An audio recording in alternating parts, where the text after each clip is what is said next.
नीलेश यादव जी। राधे राधे महाराज। राधे राधे महाराज जी, आपके चरणों में कोटि कोटि प्रणाम।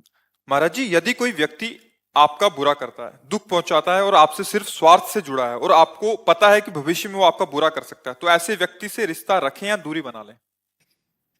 आप अपनी बात कहानी के रूप में मत बताइए। आप अगर अपने हृदय की बात पूछेंगे तो उसका निराकरण हो जाएगा। क्योंकि एक व्यक्ति है, वो ऐसा करता है, वो निर्णय नहीं, वो कल्पनात्मक नहीं होता। आपका उस व्यक्ति के प्रति क्या कर्तव्य है, वो आपका कौन है, जब तक हम जानेंगे नहीं तो उत्तर कैसे दे देंगे।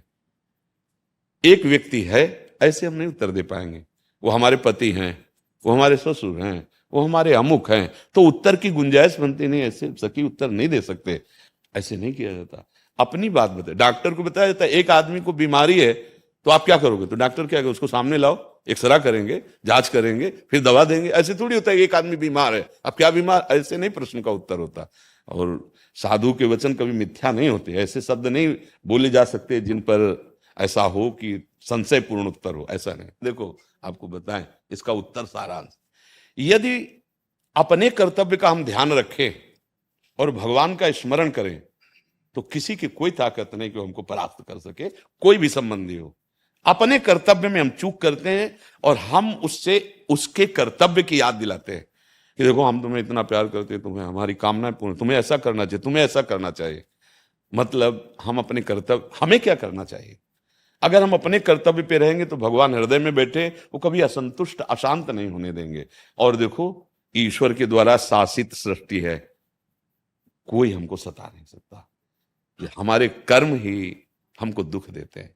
देखो अगर हम अभी जैसे आज हम चाहते हैं कि ये हमें बहुत प्यार करे, लेकिन कल पीछे का रजिस्टर आप देखो, क्या आप इस पे थे, नहीं थे, अब आपको जीवन भर जलना पड़ेगा, पक्की बात है।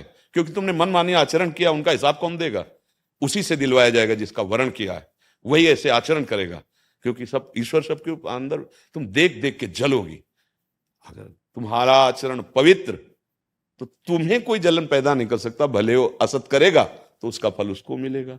सबको अपने अपने कर्मों का फल भोगना पड़ता है। को न काहू के सुख दुख कर दाता, निज कृत कर्म भोग सुन भ्राता। तो सखी भगवान का आश्रय और अपने कर्तव्य का पालन। देखो एक बार भगवान नारायण को पति रूप में प्राप्त करने के लिए वृंदा जी ने देवर्षि नारद जी से उपाय पूछा कि मैं भगवान नारायण को अपने पति रूप में प्राप्त करना चाहती हूं। तो उन्होंने कहा इसकी परीक्षा होगी तुम्हारी।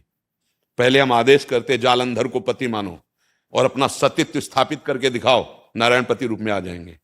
देवर्षि नारद जी की बात मानी और जालंधर राक्षसी असुर प्रवृत्ति का था, भगवान शंकर भी नहीं मार पाए, जबकि उनका पाशुपतास्त्र अस्त्र जो है दिव्य है।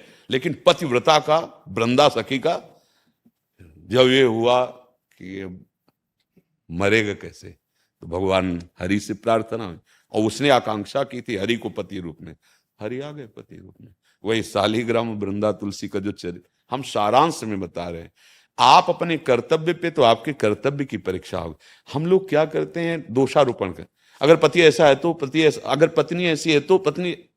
एक बार भगवान ने तुम्हें मिला दिया है, दोनों एक दूसरे की मनोवृत्तियों के अनुकूल बनने की चेष्टा करो। कोई पशु नहीं हो, एक दूसरे को प्यार बंधन में बांध करके भगवत राज्य में प्रवेश पाया जा सकता है। ये गृहस्थी धर्म है। हम अपनी कामनाएं, वो अपनी कामनाएं, लड़ाई झगड़ा और वो फिर ऐसे जीवन नहीं चलता। बहुत धैर्य की, इसीलिए हम कहते हैं मुक्त होने के लिए ना सही, जीने के लिए भजन करो, बुद्धि तो शुद्ध हो जाए। ड्राइवर नशे में कहीं भी ठोक देगा जाके, तुम्हें बुद्धि भ्रष्ट है। आज नवीन नवीन बच्चे जो गर्ल फ्रेंड हो क्या है, बॉयफ्रेंड का ये चला है ना जहर, ये गृहस्थी लायक नहीं रखेगा। उनकी निष्ठाएं अपवित्र हो जाती है, उनका चिंतन अपवित्र हो जाता है। वो पति प्रेम या पत्नी प्रेम केवल कहने मात्र का रह जाता है। नहीं तो एक दूसरे की विपत्ति में एक दूसरे का सहयोग करते हुए गृहस्थ धर्म में चला गया। अगर पति के पास भोजन भी नहीं तो पत्नी भी भूखी रह करके, ऐसा नहीं कि तेरे पास हमारी कामना पूर्ति की वस्तु नहीं, मैं चली। और कैसे भी क्रोध करने वाली है, ठीक है थोड़ा रुक्ष स्वभाव, पर भगवान ने पाणी ग्रहण करवाया है, अब इसका निर्वाह करेंगे, ऐसे चलता है। और इसी से भगवत राज्य में प्रवेश पाया जाता है। अब सब मनमानी आचरण हो रहे हैं, हमारी बात को कौन मानेगा। आज के नवीन बच्चे अब बोलो 4 गर्लफ्रेंड 4 बॉयफ्रेंड, ये तरीका है तुम्हारे अभी जीवन की यात्रा शुरू हुई है और तुम नष्ट करना शुरू कर दिए। अब ये बातें बच्चों को कैसे पसंद आएंगी? क्योंकि उसी जब देखा कि अब वृत्तियां मलिन हो रही तो नशा शुरू। अब माता पिता पढ़ाई के लिए भेज रहे हैं, वो ड्रग्स के नशेबाज बन रहे हैं, वो गांजा के नशेबाज बन रहे हैं। ये क्या जीवन होगा? क्या गृहस्थ बनोगे? क्या आप देशभक्त बनोगे? क्या आप समाज सेवी? वही माता पिता से ऐसे बर्ताव करते हैं बच्चे, फिर तो सब तो हमें तो लगता है यदि हम अपने कर्तव्य का पालन करें तो हमारा सहयोग भगवान की तरफ से होता है, हमारे हृदय को कोई दुखी नहीं कर पाएगा। हम अपने कर्तव्य से जहां फेल हो जाते हैं, फिर वो कहीं ना कहीं, उस समय आपने अपराध नहीं किया लेकिन अपराध बैक का है जो कि कोई जानता नहीं, वो दंड देगा। आप कहोगे कसम से नहीं किया, हम भी मानते नहीं किया, लेकिन वो जो किया है उसे कोई नहीं जानता, उसका प्रायश्चित नहीं हुआ, वो आपको दंड देगा। सावधान चलें, नाम जप करें, परिवार को भगवान का स्वरूप माने। सहन शक्ति यही आगे बढ़ाती, चाहे गृहस्थ में हो चाहे, देखो जो सहनशील नहीं हुए काट मार शुरू जेल भोग रहे, फिर नरक भोगेंगे। सहन करना सीखो। अगर 4 बातें सह गए तो बहुत आगे अच्छे बन जाओगे। आज सहनशीलता खत्म हो रही है। क्यों सहे? हम स्वतंत्र हैं। जरा ईमानदारी से देखो, तुम काम के गुलाम हो, क्रोध के गुलाम हो, माया के, स्वतंत्र हो तुम। एक एक वृत्ति तुम्हें गुलाम बनाई, तुम स्वतंत्र हो। माता पिता कह देते हैं अब हम अपना स्वतंत्र जीवन काटेंगे क्योंकि हम बहुत ज्ञानी हो गए हैं, अपमान कर देते हैं। स्वतंत्र हो। अरे बच्चे हो, तुम समझ नहीं पा रहे, हर विकार तुम्हें गुलाम बना रहा है। अगर तुम गुरुजनों की आज्ञा पे चलोगे तो स्वतंत्र हो जाओगे। स्वतंत्र नाम भगवान का है। अगर भगवान का आश्रय हो गया तो जीवन सब विकारों से परे भगवत राज्य में प्रवेश पा जाता है। यही हम लोग जो बैठे ये बोल रहे हैं, इसका कारण केवल ये है कि आप समझ जाओ। आज समझना और समझाना दोनों बहुत दूर बात हो रही है।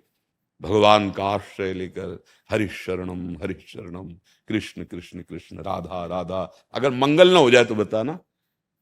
देखो हम सच्ची बात कह रहे हैं, जहां आप बोले कृष्ण तो कृष्ण सुने।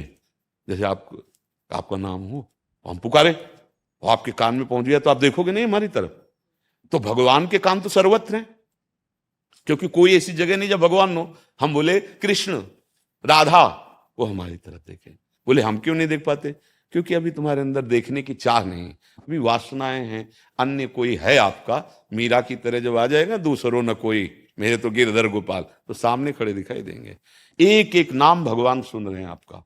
आप राधा राधा सुन रहे हैं, प्यारी जो सुन रहे हैं, कृष्ण कृष्ण प्यारे, जो कृष्ण नाम वही कृष्ण स्वरूप।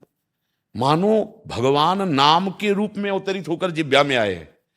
आप पकड़ो तो हम सच्ची कहते हैं, तुम दुख मिटाने के लिए तो आए हो, दुख की जड़ मिट जाएगी।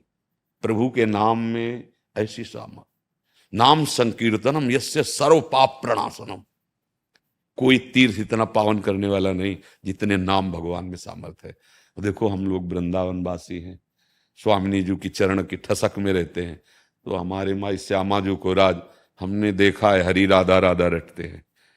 जपत हरि विवस्तव नाम प्रतिपद विमल।